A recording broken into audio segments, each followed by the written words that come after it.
Senator Biden, we want to talk about taxes. Let's talk about taxes. Good. You have proposed raising taxes on people who earn over $250,000 a year. The question for you is, why is that not class warfare? And the same question for you, Governor Palin, is you have proposed taxing employer health benefits, which some studies say would actually throw 5 million more people onto the rolls of the uninsured.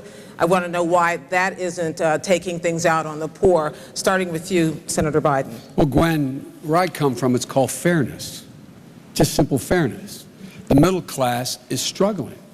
The middle class under John McCain's tax proposals, 100 million families, middle class families, households to be precise. They got not a single change. They got not a single break in taxes. No one making less than $250,000 under Barack Obama's plan will see one single penny of their tax raise, whether it's their capital gains tax, their income tax, investment tax, any tax.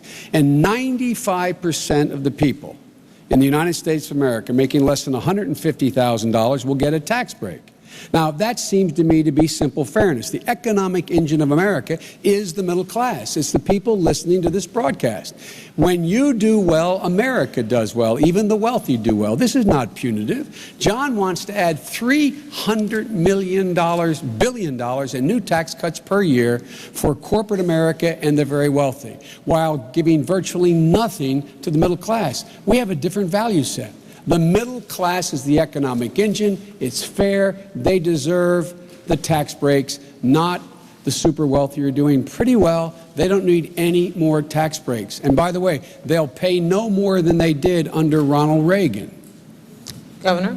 I do take issue with some of the principle there with that redistribution of wealth principle that seems to be espoused by you. But when you talk about Barack's plan to tax increase affecting only those making $250,000 a year or more, you're forgetting the millions of small businesses that are going to fit into that category. So they're going to be the ones paying higher taxes, thus resulting in fewer jobs being created and less productivity. Now, you said recently that higher taxes or asking for higher taxes or paying higher taxes is patriotic.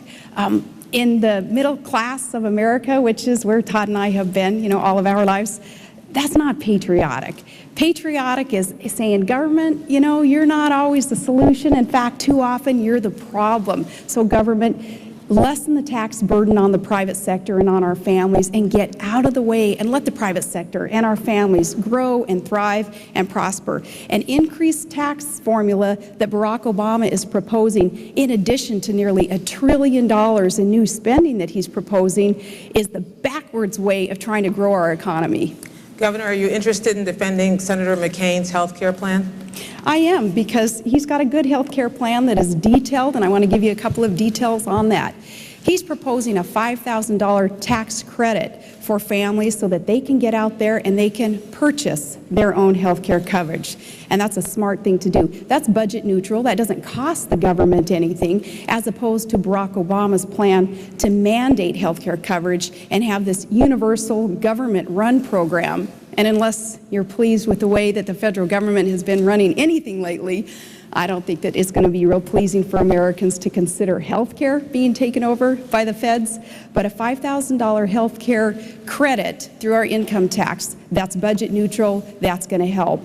And he also wants to erase those artificial lines between states so that through competition, we can cross state lines. And if there's a better plan offered somewhere else, we'd be able to purchase that. So affordability and accessibility will be the keys there, with that $5,000 tax credit also being offered. Thank you, Governor. Senator? Gwen, I don't know where to start. We don't call it redistribution in my neighborhood, Scranton, Claymont, Wilmington, the places I grew up, to give the fair, to say that not giving ExxonMobil another $4 billion tax cut this year, as John calls for, and giving it to middle-class people to be able to pay to get their kids to college. We don't call that redistribution. We call that fairness, number one.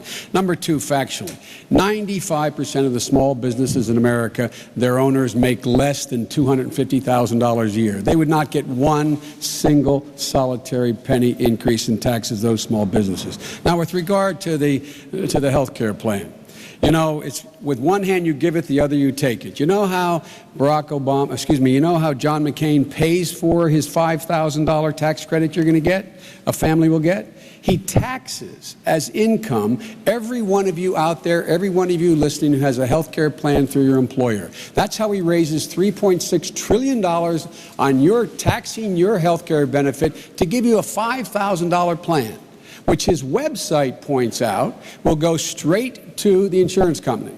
And then you're going to have to replace a $12,000, that's the average cost of the plan you get through your employer. It costs $12,000. You're going to have to replace a $12,000 plan because 20 million of you are going to be dropped.